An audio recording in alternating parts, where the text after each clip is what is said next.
you have to master your craft. If you master your craft, you're going to be able to exhaust that lead.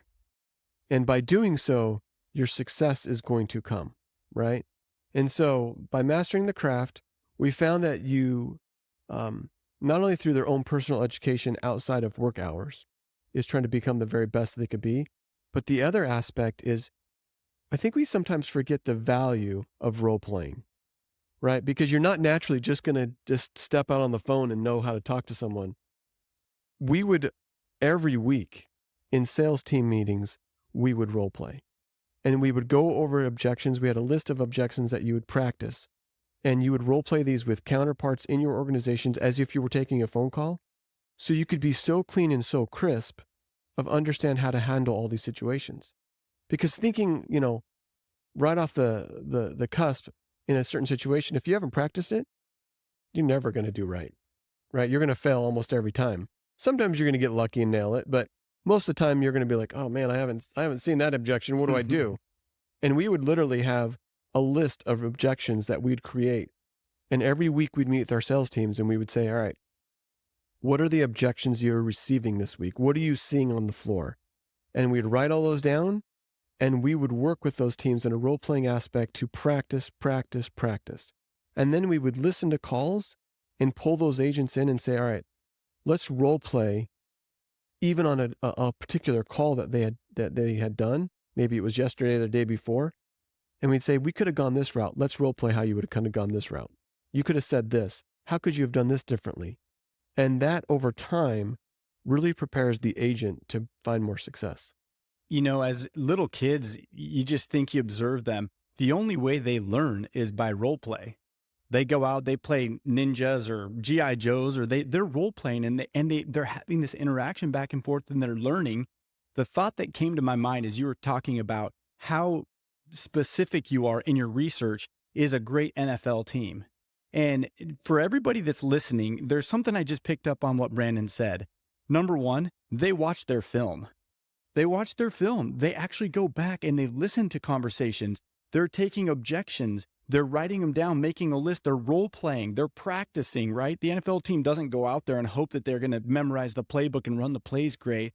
There's this repetition and success is built line upon line. And I see your organization is infused recruiting and training and role playing. And you can see how these agents are set up. And I guess, what advice do you have for agents that are struggling, that don't have this system, that are just showing up for the sake of showing up and hoping that they can win?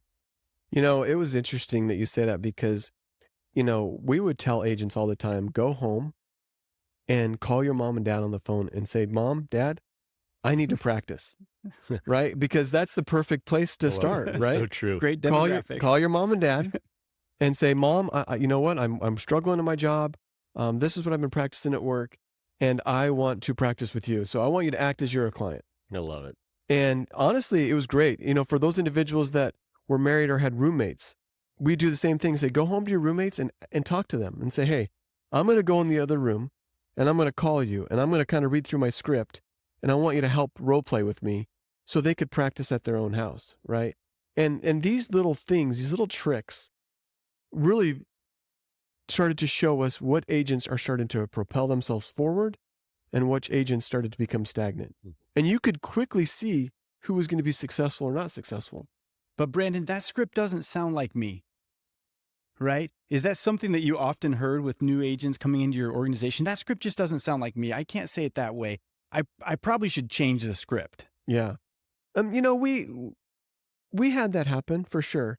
Our idea was, if you think of a road, right? There's a road and there's a sidewalk and let's say there's a river, right?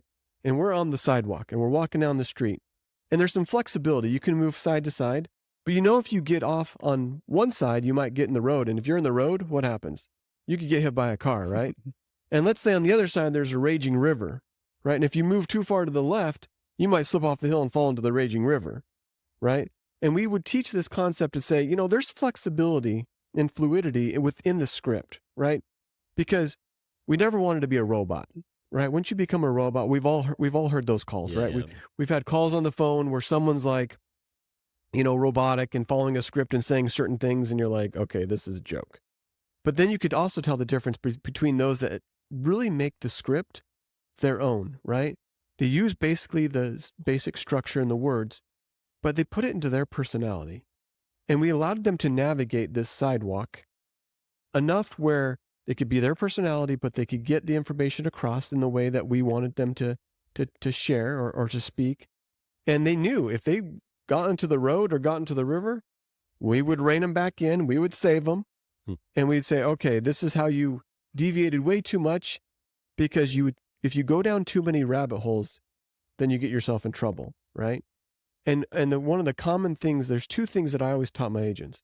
One, if you teach them something, then you test for comprehension to make sure that the client has understood what you just taught them or what you just talked about, right?